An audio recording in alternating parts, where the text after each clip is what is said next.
Sveiki, aš esu Vaiva, Vilnius veikiau visuomenės sveikatos specialistė ir šiandien kartu su jumis spalio 17 dieną noriu kartu paminėti atšvaitų dieną.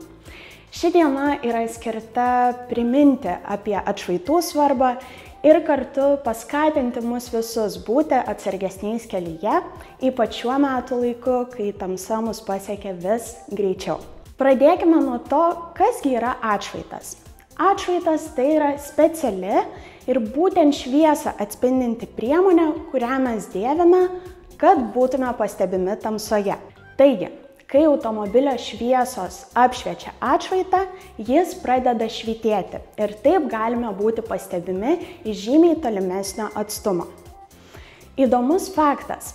Pirmąjį atšvaitą būtent pėstiesiems pritaikė ir sukūrė ūkininkas. Ūkininkas vardu Arvi Lehti dar 1955 metais.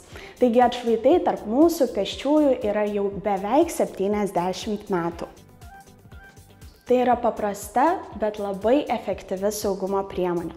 Pagal statistikos duomenis, daugiau nei pusė visų pėsčiųjų nelaimingų atsitikimų įvyksta būtent tamsiuoju paros metu, kai žmogus yra sunkiau pastebimas. Tamsiuoju paros metu žmogus be atšvaito yra pastebimas vos iš 30 metrų. Tai yra tikrai labai nedidelis atstumas, kad vairuotojas spėtų sustabdyti savo transporto priemonę. Tačiau su atšvaitu esame pastebimi net iš 150 metrų ar daugiau. Taigi šis skirtumas gali būti lemiamas, ypač kai vairuotojas važiuoja greičiau arba esant prastoms oro sąlygoms.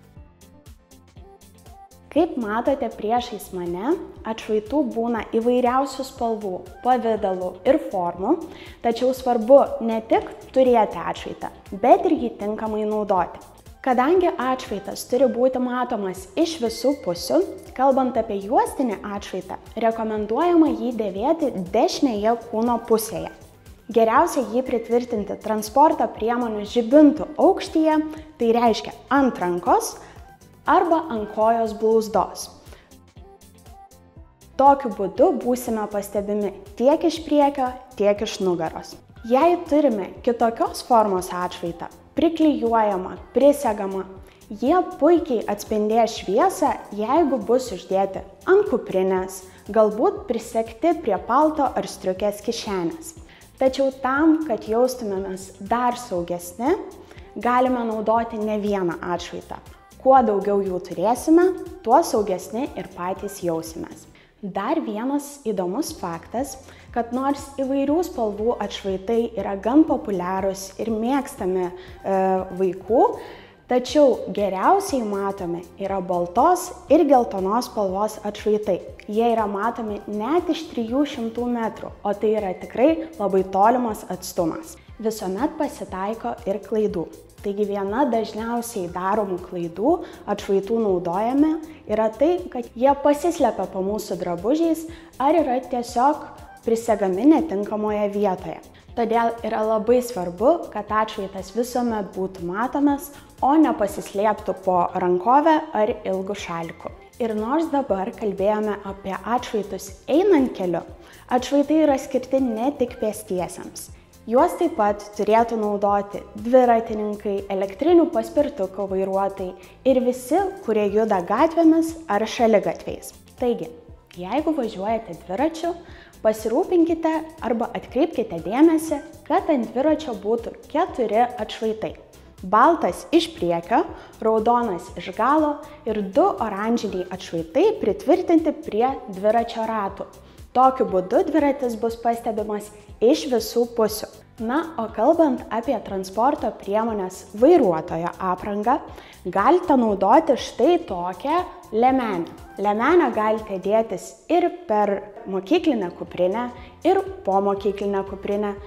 Liemenė pasirūpins, kad visuomet būtumėte pastebimas iš visų pusių. Galite tais pačiais priklijuojamais atšvaitais papuošti net ir savo šalmą. Taip pat atšvaitai gali būti naudingi ne tik žmonėms, bet ir gyvūnams, ypač šunims, kuriuos galbūt vedžiojame tamsiuoju paros metu. Taigi, atšvaitiniai antkakliai arba liemenės užtikrins netgi jūsų augintinių saugumą ir apsaugos nuo pavojingų situacijų. Taigi, naudoti atšvaitus yra labai paprasta ir efektyvu, norint pasirūpinti savo saugumu. Ir jeigu turite gražių, originalių, o gal tiesiog norėtumėte pasidalinti savo įprastu atšvaitu, labai lauksime jūsų nuotraukų komentaruose po šiuo video. Na, o jeigu atšvaito dar neturite, būtų pats laikas tuo pasirūpinti. Taip pat nepamirškime ir savo artimųjų ir tamsoje švieskime kartu.